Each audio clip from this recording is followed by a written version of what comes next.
Israel Adesanya absolutely embarrasses Paulo Costa at UFC 253.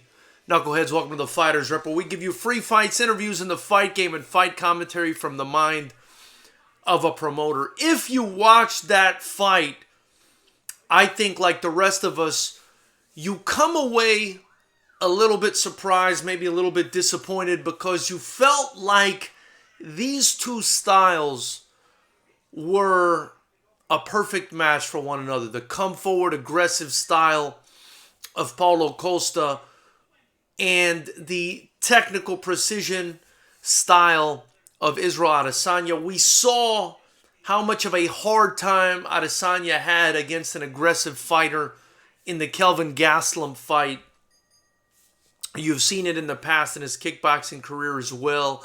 And, you know, you thought to yourself this fight was going to be much more competitive than it was. But listen, Israel Adesanya fought the other best guy in his division, bar none, and completely outclassed him. That was in part because Israel Adesanya is a brilliant technician.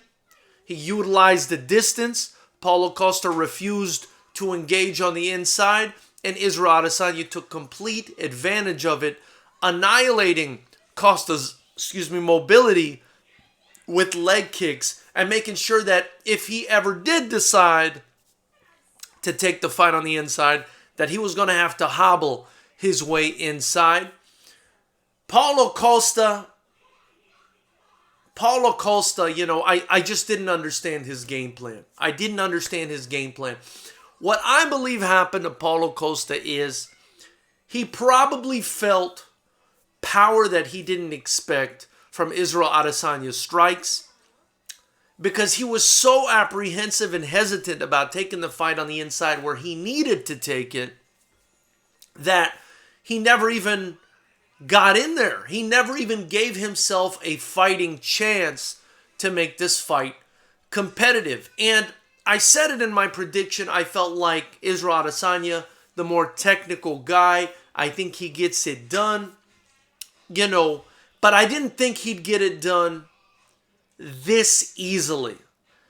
And again, you know, I'm going to have to chalk it up to both of them. Israel Adesanya's skill and intelligence by staying on the outside and hitting Costa with shots that made him pay for even thinking about taking the fight to the inside. And I also blame Paulo Costa for not being a bit more reckless. He should have taken more risks in this fight. Now, you know, who knows if he's going to get another crack at Israel Adesanya or not. And he just didn't allow himself to get into this fight because he didn't allow himself to take a chance. Again, perhaps it was the apprehension from what was coming back. Perhaps he was afraid of the receipt. But I